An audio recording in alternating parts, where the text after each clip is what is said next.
Some people do not attack you. They do not scream.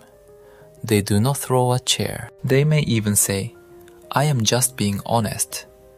And somehow, after 5 minutes with them, your soul needs a phone charger. Today, our blue stickman meets one of these people. He arrives with a full battery. This is important because by the end of the conversation, the battery will look like it survived a camping trip with no outlets. The other person says hello, normal hello, nothing illegal.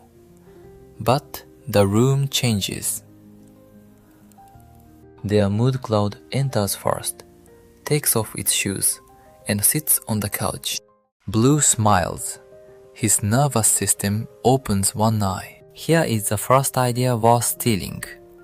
Your mood is not a sealed container. Humans leak.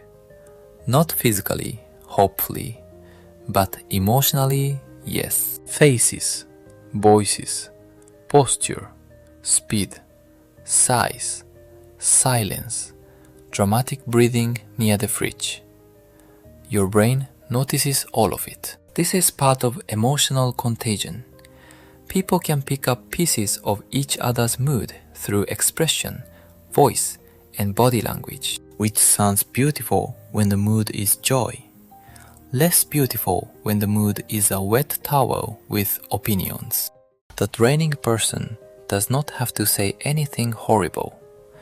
They may just be unpredictable. 1 minute they are warm, next minute they are cold, then warm again, then cold with a tiny smile. Blue's brain does not know which version is coming next, so it starts scanning. Scanning looks quiet from the outside.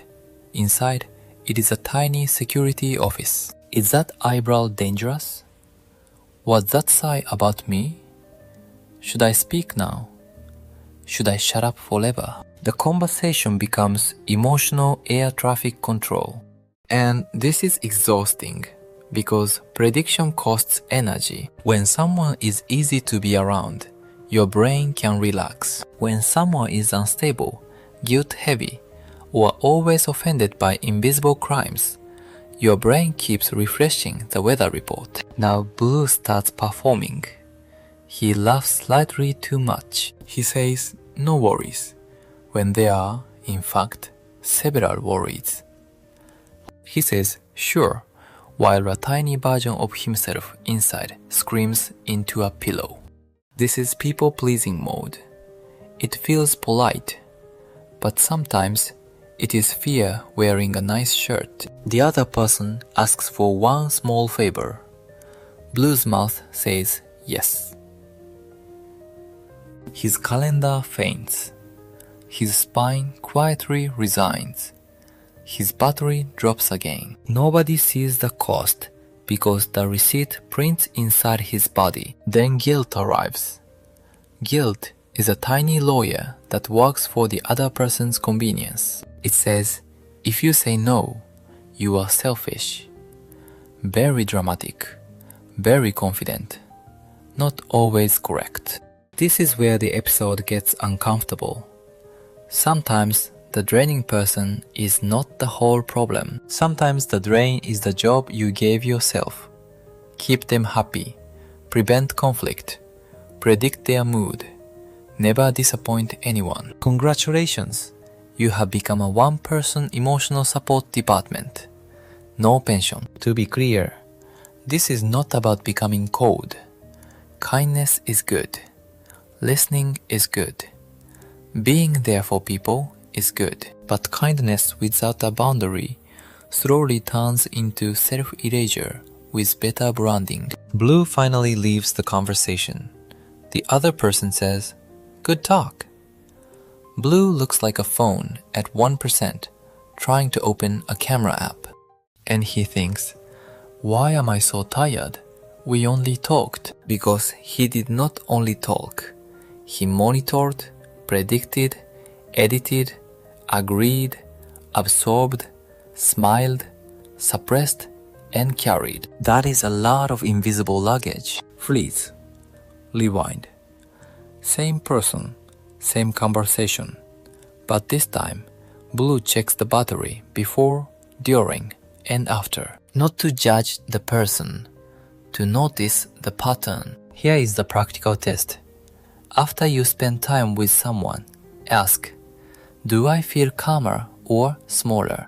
Do I feel seen or menaced? Did I choose my words or did I audition them? Did I say yes because I wanted to or because no felt dangerous? Your body often notices the bill before your brain opens the envelope. Now Blue tries one small boundary. Not a speech, not a dramatic exit, not a courtroom monologue with background music. Just, I cannot do that today. Simple sentence, tiny boundary, massive nervous system event. The other person reacts. Maybe they are disappointed. Maybe they are fine.